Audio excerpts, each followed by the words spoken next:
Mesdames et messieurs, bienvenue dans le futur. Le futur de l'agriculture. Une nouvelle innovation qui pourrait et qui va changer la façon dont nous produisons notre nourriture mondiale. Imaginez une ferme, mais pas n'importe quelle ferme. Une ferme verticale, très high-tech et entièrement gérée par des robots. Et non, ce n'est pas le début d'un film de science-fiction, c'est la réalité développée par Plant, une entreprise basée à San Francisco. Alors comment ça marche? Au lieu de vastes champs horizontaux, il faut que vous pensiez plutôt à des tours de culture empilées les unes sur les autres. Comme si on avait transformé un gratte-ciel en potager géant. Et qui s'occupe de tout ça? Les robots bien sûr. De la plantation des graines à la récolte, ces petits assistants métalliques font tout le travail. On pourrait presque les appeler les Terminators des tomates. Mais rassurez-vous, leur seule mission est de faire pousser vos légumes, pas de prendre le contrôle du monde. L'un des aspects les plus fascinants de cette future ferme robotique est son environnement qui est parfaitement contrôlé. Les plantes bénéficient d'un éclairage LED sur mesure qui imite la lumière du soleil. C'est un peu comme si chaque plante avait son propre salon de bronzage personnalisé.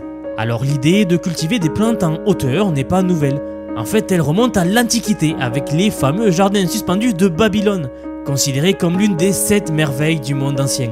Et oui, l'une des 7 merveilles du monde ancien servait pour l'agriculture. Ce qui est logique de dédier un monument entier à cela car c'est cela qui a changé l'humanité.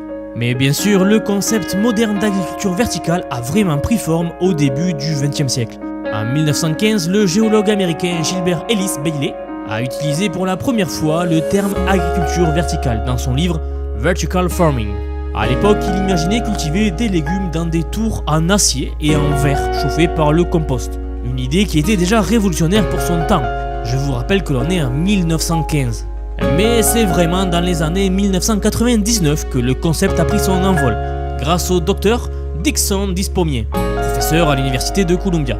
Avec ses étudiants, il a développé l'idée de ferme gratte-ciel, capable de nourrir des milliers de personnes. Son livre nommé La ferme verticale, comment nourrir le monde au XXIe siècle, publié en 2010, a vraiment popularisé le concept. Et depuis, les progrès technologiques en matière d'éclairage LED, d'hydroponie et bien sûr de robotique et d'intelligence artificielle ont permis de transformer cette vision futuriste enfin en réalité. Et c'est ainsi qu'on arrive à la ferme verticale de Plant à San Francisco, qui représente véritablement l'état de l'art et ce que l'on fait de mieux en matière d'agriculture verticale robotisée. C'est le fruit de décennies de recherche, d'innovation et d'expérimentation, combinant les dernières avancées en matière d'agriculture, de robotique et d'IA. Et ces fermes du futur pourraient enfin représenter la solution viable pour nourrir la totalité de la planète dans un avenir assez proche. Car oui, la population mondiale devrait atteindre les 10 milliards d'individus d'ici 2050. Cette technologie permet non seulement d'optimiser la croissance, mais aussi d'améliorer le goût et la texture des aliments, selon leurs créateurs. Mais parlons un peu d'eau, car dans un monde où les ressources en eau deviennent de plus en plus précieuses, cette ferme verticale fait des merveilles. Grâce à des systèmes d'irrigation et de condensation ultra sophistiqués, elle utilise 90% moins d'eau qu'une ferme traditionnelle. 90% moins d'eau qu'une ferme normale.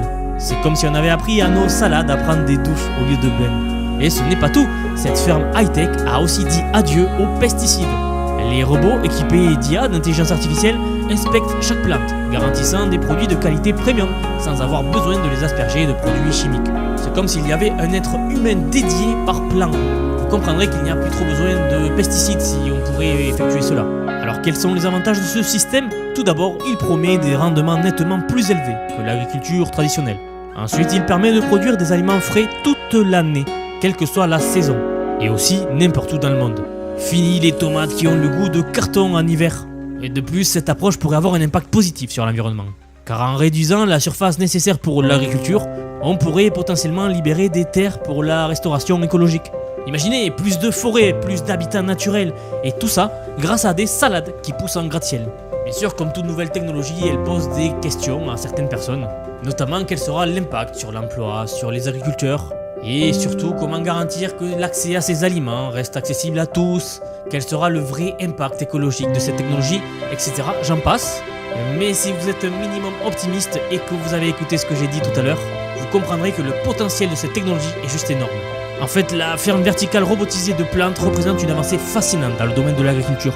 Elle offre une solution potentielle à de très nombreux défis et je n'ai pas tout cité dans cette vidéo en plus. Alors sommes-nous prêts pour la révolution agricole? Seul l'avenir nous le dira. Mais une chose est sûre, l'agriculture du futur sera complètement différente de celle que nos grands-parents ont connue. En fait, l'agriculture va énormément changer dans le futur. Et qui sait, peut-être que dans quelques années, au lieu de dire je vais au jardin, on dira je monte à la ferme. Et si vous êtes impressionné, n'hésitez pas à vous abonner à la chaîne, cela me soutiendra beaucoup. En tout cas, si vous êtes encore là, merci, j'espère que cette vidéo vous aura assez impressionné avec le futur qui arrive. Je suis de nature assez optimiste et ce genre de technologie, moi, m'enthousiasme beaucoup. Car le futur pourrait beaucoup changer et surtout, il pourrait beaucoup changer en bien.